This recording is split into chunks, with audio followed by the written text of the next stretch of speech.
What up, everybody? Welcome back to the Cali Current Podcast. It's your host, Grimace. And your host Ish. Yo. What's up? What's happening, everybody? How's everybody doing today? And we're back with another good episode for you guys. Thank you so much for viewing. And today we're going to keep it real and get into the chanclas, the butt whippings, and the discipline that we got as children for getting into trouble.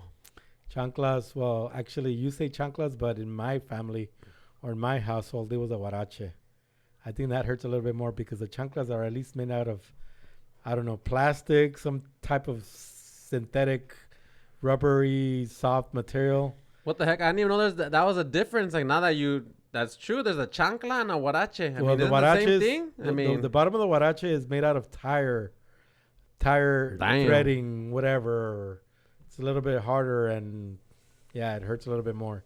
But yeah, there's the correa, but then there's also the antennas, too. Wait, so, okay, a chancla, I'm used to, like, well, from what I understand, Spanish is not my first language, but for me, it's always a chancla. O te van a pegar con la chancla. Even my dogs, Orion Grimace, I'm like, cálmate, or I'm going to hit you with the chancla. But a huarache, I know there's a food named after a huarache. Yeah, but it's based on the real thing, the stuff that people wear to walk around in Mexico.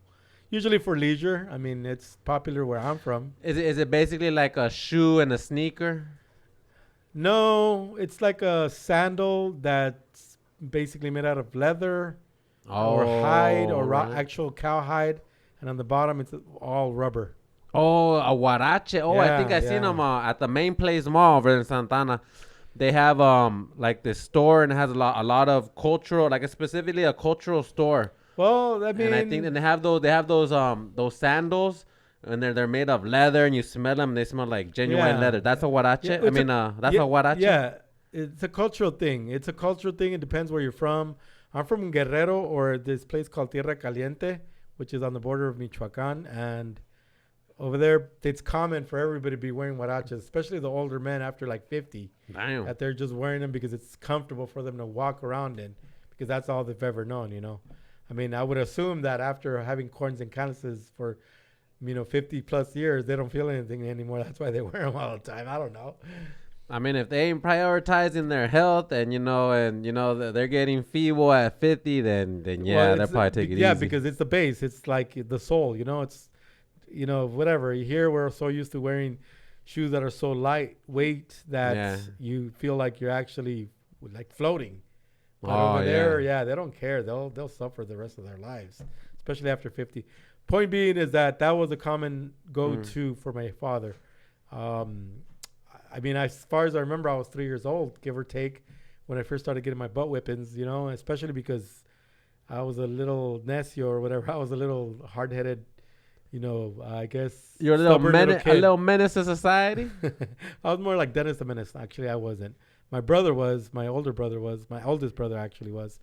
But, whatever. I had 4 brothers. We had a rough upbringing, but we were fighting all the time. But, that's why we got our butt whipped most of the time, too, for that reason, because we were always technically arguing.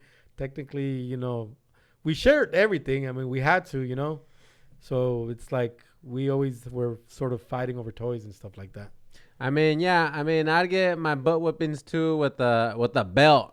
Sometimes I've been smacked. Well, when I was a child, I get smacked or disciplined with the belt, with the remote controller, because back in the day, my parents were, they're working pretty hard, so they're able to guess, or get themselves, I was just able to enjoy it.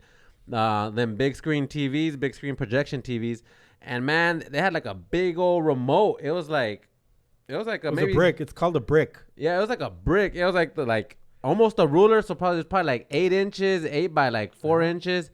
And whack! I got smacked with that. And if I try to run, he would throw it at me. And nothing incriminating. I survived. I didn't have no bruises or bumps, nothing like that. But yeah, those were the disciplinary things. Sometimes a chancla. Like I remember my mom one time, like, I pissed her off once and she got mad. She literally like took off her shoe. I don't think it was not a huarache. It was like a chancla or something. Yeah, of course. And took it off and bam. I was like, oh, funk. Well, I would say that because my dad still loves wearing huaraches to this day. He's worn them all his life. He's from over there. Grew up over there.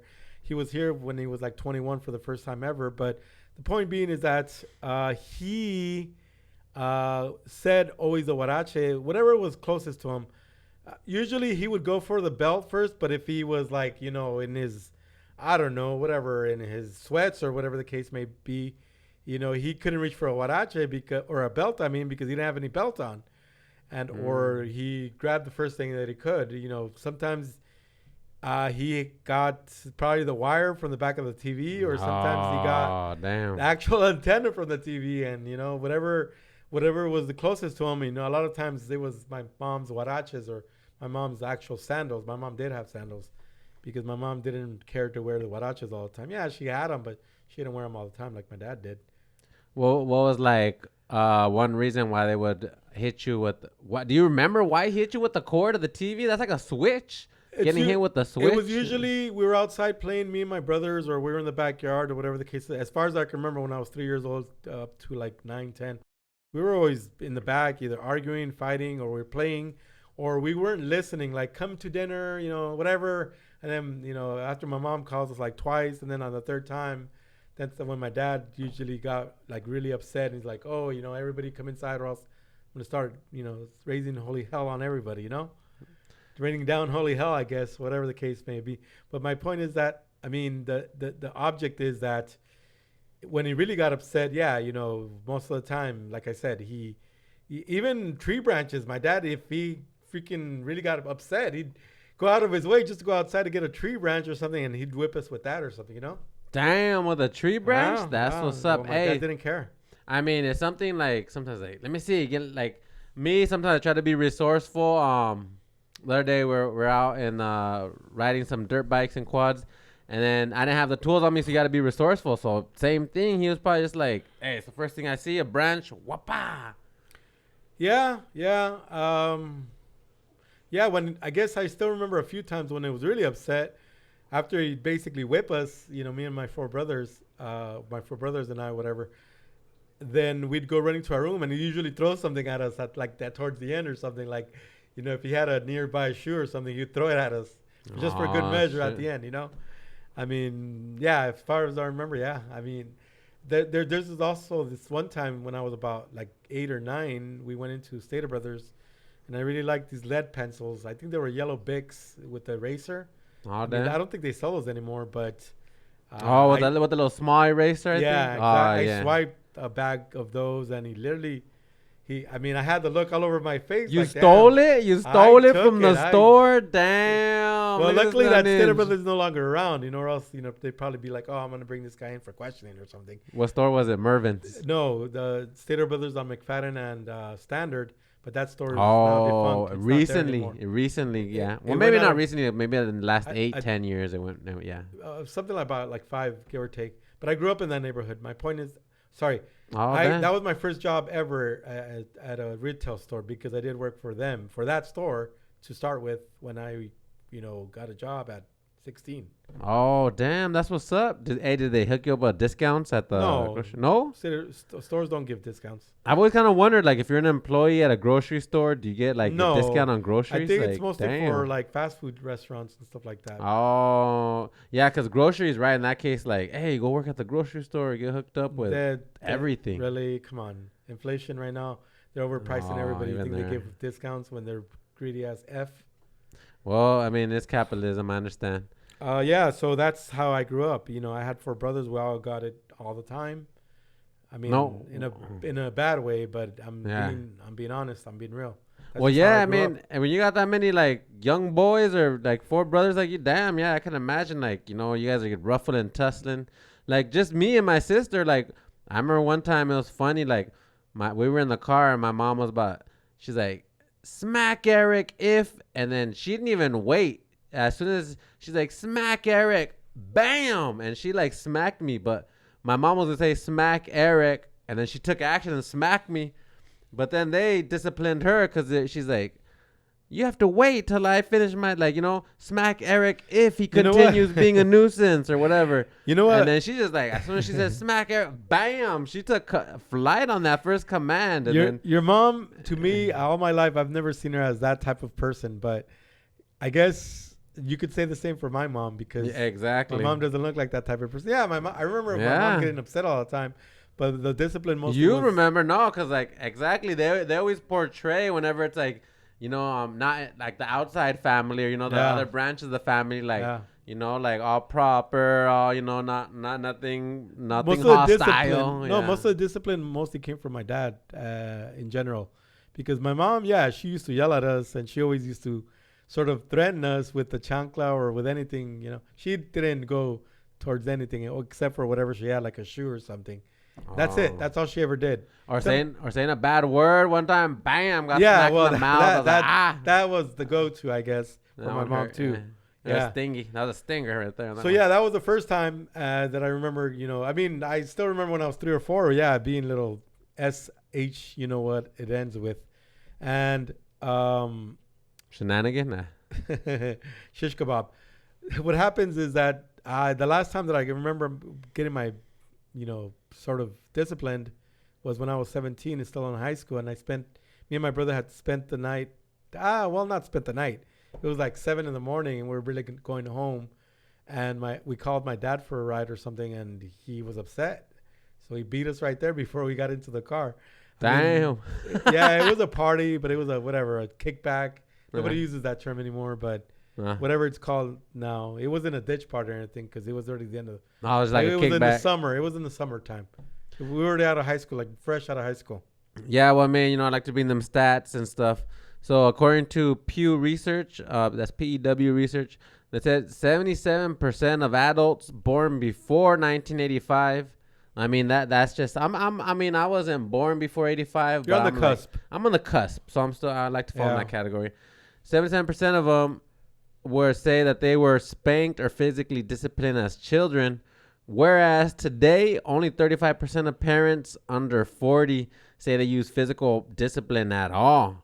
That's way down. Well, I guess the majority of parenting between whatever, I don't know, that's like early 90s and the present, it's all about timeouts. It's all about go to the corner, but you can't do this, you can't do that for 2 hours. That's way different. That's like before 3/4 were disciplined physically, and now only 1/3 are being disciplined. That's a big drop. That's 300% drop right there. And then look, nowadays, everything is up. Crime is up 200%. 300%. The music, everything on TV is more vulgar, more less how could I say, less you realize more that vulgar, I guess. You realize that a better word. You realize that when NWA came out or they started rapping this, that, and the other in the late 80s,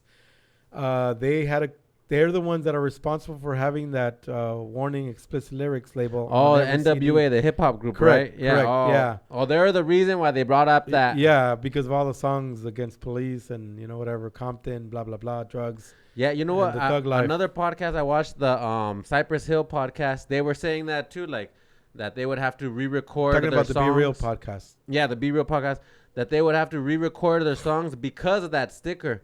Like whenever they would try to put out an album or CD, and the Bible Belt states, I guess it's all over there, the southeast states. Yeah. Over there, like because of that sticker, like if you were gonna be labeled that sticker, they wouldn't even put the CD on shelves.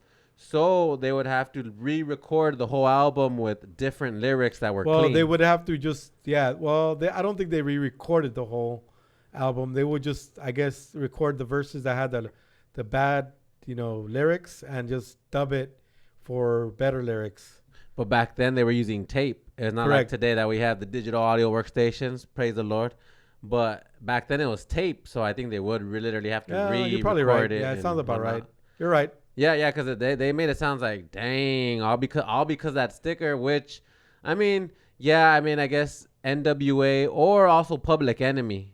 I don't know if you remember that hip hop group. Yeah, but NWA is the one that started the I guess gangsta rap movement. Gangsta rap, and then or G-Funk or whatever it's called. And they would also call out the law or the authority, like they're saying F the police on their songs. Yeah, well, so it's mostly for that reason because that was like a direct shot at the government. They weren't inciting violence, okay? They were just upset at the establishment. That's all they were. Public Enemy just basically piggybacked off of them. Because NWA was the first rap group that ever came out with those strong lyrics in general. Which, talking about opposing stuff, I mean, I don't know if you heard. I mean, not to sidetrack, but some dude from China was even saying the U.S. does not need to do more tariffs. They need to do a revolution on their government. I was like, damn, that's crazy. I agree. There's nothing wrong with that. Yeah. I always knew that there was going to be a second one. I mean, yeah. I mean, it's like saying you people need to ride. It's like, well, hey, man, like, you know, we're. I mean, not to call ourselves pawns in the chess game, but yeah, the people running the script, they're not hooking us up. And since this is a Cali Current podcast, I was going to say project. Cali Current podcast. Don't forget to like, share, subscribe, hit that bell notification button, and also don't forget too that now that we're in Cali Current. You're wearing the G because of course, everybody knows you're a Green Bay Pacs fan. Yes, sir. And today is draft day. We're not going to say the actual name. We're going to want to get in trouble for it.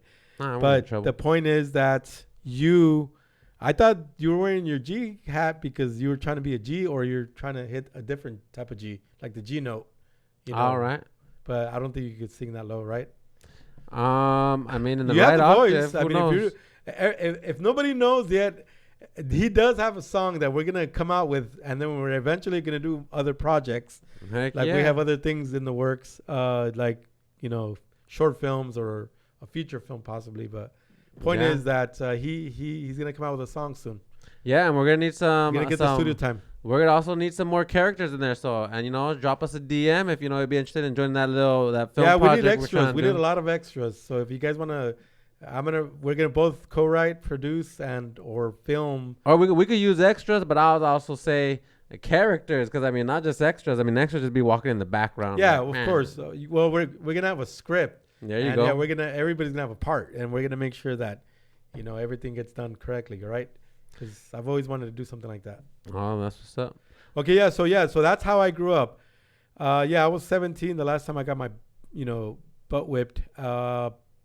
I don't think I was really disciplined as much. Yeah, I mean, it's a different type of discipline now. It's more verbal because I guess not the verbal abuse has toned down. The physical abuse has literally almost toned down 100%. It's not, maybe there's a 1 or 2 percentage points that are still left over, but my dad's getting older. He really doesn't care to do that anymore. But I mean, as far as the discipline, would you say we learned from it? I would like to think we learned from it. Yeah, I think it was at that time when it was happening, no, I don't think it was a good thing. I think it was a great thing now because, I learned a lot of, I guess, how can I say it? I learned a lot of discipline in terms of being a disciplined person, if that makes sense. It doesn't sound cliche at all. Hopefully not. Yeah, because I mean, we're not out there committing crime or doing no swiping of pencils with erasers, nothing like that anymore. So, I mean, I would like to say we become, contributor, good members of society.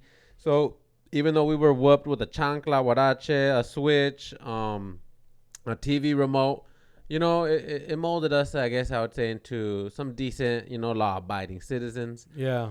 But whereas I've seen, well, it's mostly for respect, actually, to respect your elders, to respect authority, to respect society, period. I mean, I've seen some videos on the social media where these kids are like, they're grabbing stuff from the store and throwing it on the floor, throwing a tantrum. And then the parent is just like, just trying to tell them to stop. And people are just looking at them like, what the heck? And then I see everybody in the comments saying, man, I would have smacked the crap out that kid. I would have disciplined them. And then I was thinking the same thing. Like, you know what?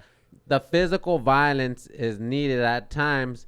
But also maybe the reason why that statistic is on that 1/3 is only disciplining now is because the whole social services thing.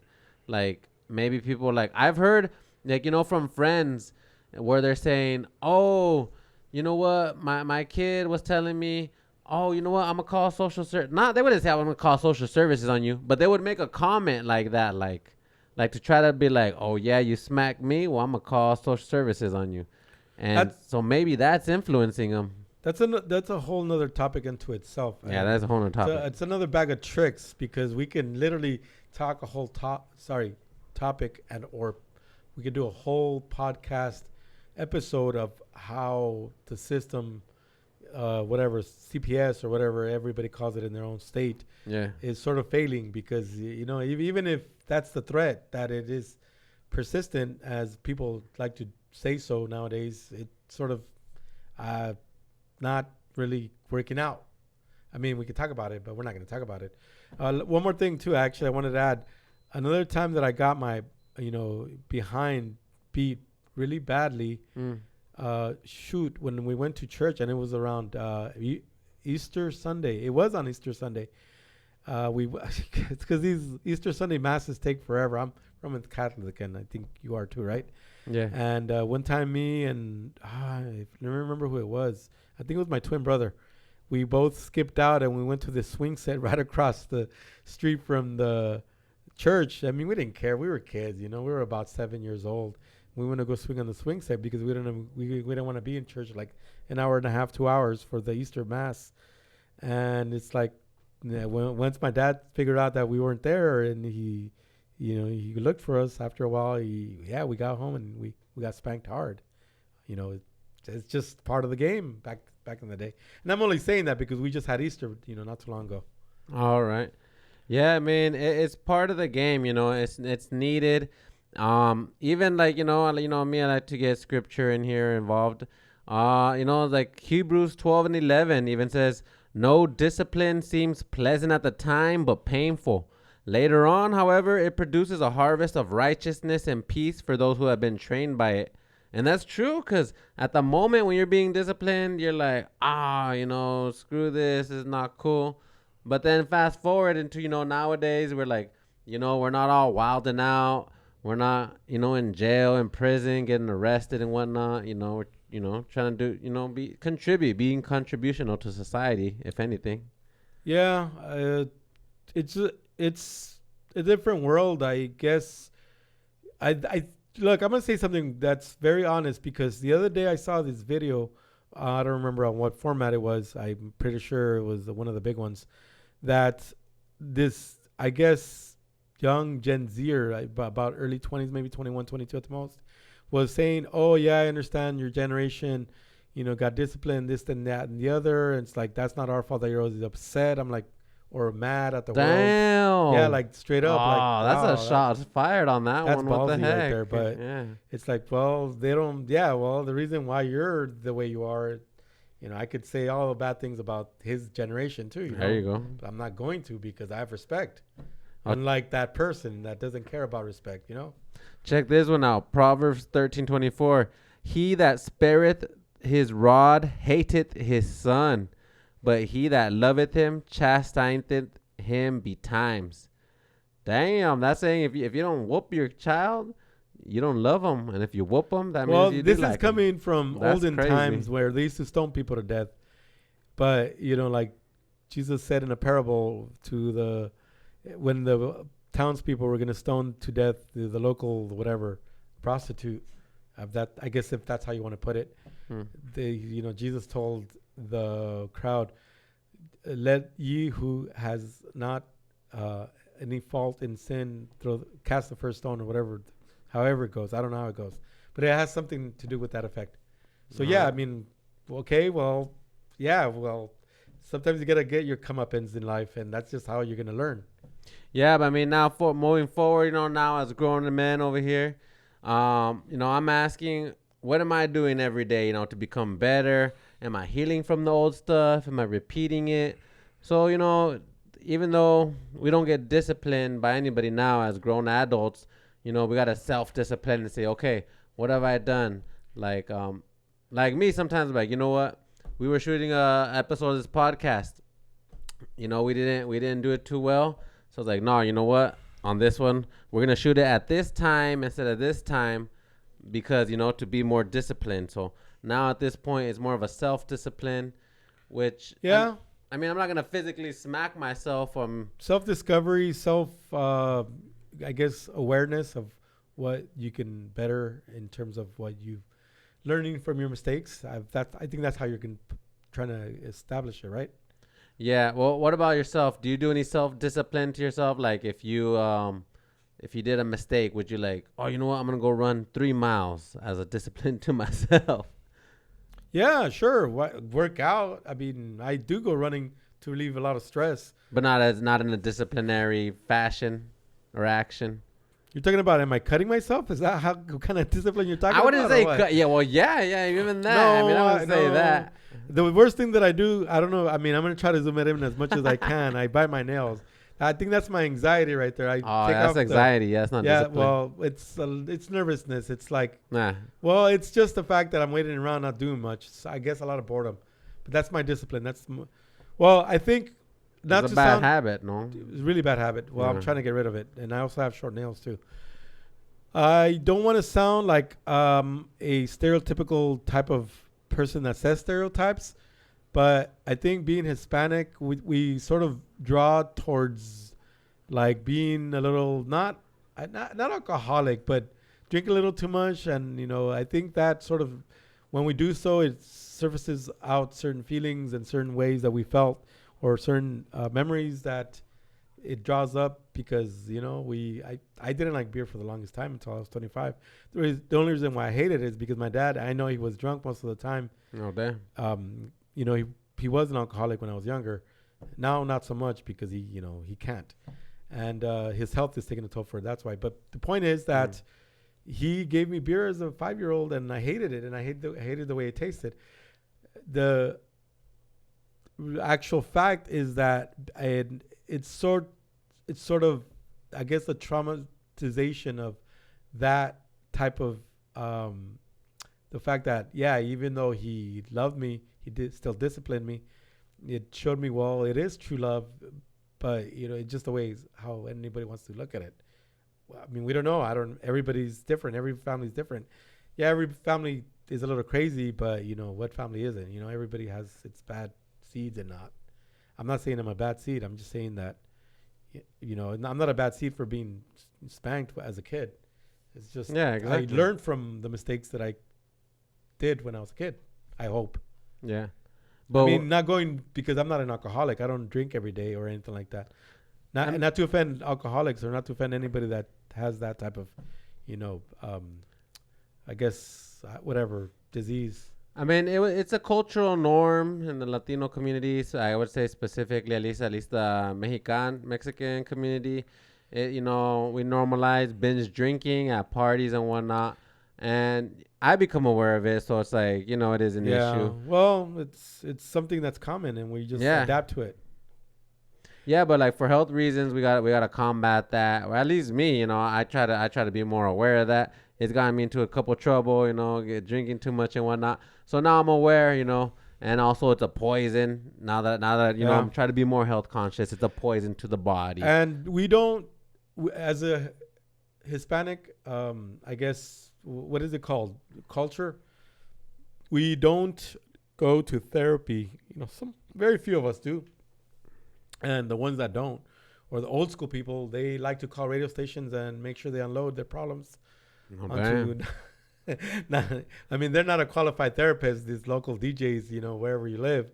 But yeah, a lot of people like to call and they'll wait on the phone for hours and hours on end instead of going into actual therapy, paying for it and making sure they unload, because somebody could be in therapy for years, especially a person like me. But you know what? That could also help them just to get it out there and put it out. I would say maybe it's kind of like a journaling type of thing where that's why we have they friends. Release it. That's why we go confession, and there that's why we unload to everything else that we don't have to pay for. Yeah, exactly. Hey, exactly. See, there's ways around it. I mean, you could pay for it if you have the insurance or you got the money. And I'm talking to terrestrial radio because nobody's gonna call a Sirius XM whatever program and say, hey, look, I want to unload. You want to be my therapist? I'm like, nobody's gonna stand for that. No, they're gonna get your whatever story you're telling them, and they're gonna try to monetize it for views or for listeners. Yeah. And it's good. Like, it's like watching Jerry Springer. All those shows that he did. I don't know, 3,000 plus, whatever.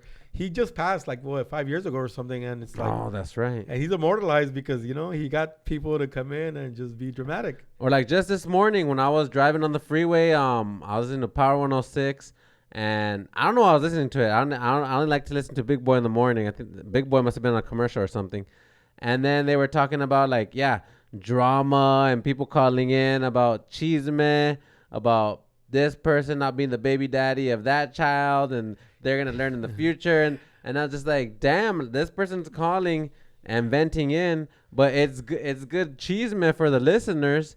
But at the same time, they're not trained professionals. Versus if you go to a therapist, whatever, like you're saying, which is good. Personally, they're trained and they know how to direct the conversation better versus just trying to monetize it. Well, it is for entertainment purposes, just like our show, you know. Yeah, yeah. But I for now, I think it did me a lot of good. I mean, yeah, I was a little. I wasn't too bad. I mean, I was mostly introverted when I was a kid, but I did fight a lot with my brothers because that's the only escape I had. Yeah, I mean, we were frustrated. We all lived in. There was five of us, me and my 4 brothers and my parents, and most of the time we always had a family member living with us. You know, fresh off the boat from Mexico. You know, because that's what my dad and my grandpa did. They were the first ones here from their family, and one by one, you know, first family, of course, and then relatives or whatever, their cousins and uncles and stuff like that started coming over. I wrote a book that eventually is going to come out. I'm going to finish it hopefully this year, you know, knock on wood. All right. Where it's going to detail all that. I can't give it away because I want people to read my book. Yeah, I mean, I wouldn't mind reading it and checking it out. Get to know you a little bit even deeper and closer and personal, up close and personal. It's mostly I guess a personal saga that I sort of go through, and it's mostly for self-help, but at the same time, it's like, wow, if I can come out of nowhere and do stuff and whatever, anybody can, you know, anybody that has a dream. That's what the whole point of this country is. That's what I think.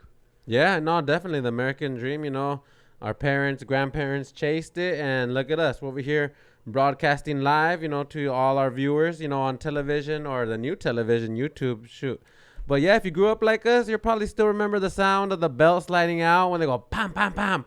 But look at where we are now, you know, we're not in jail or dead. So, hey, that discipline served us well somewhat.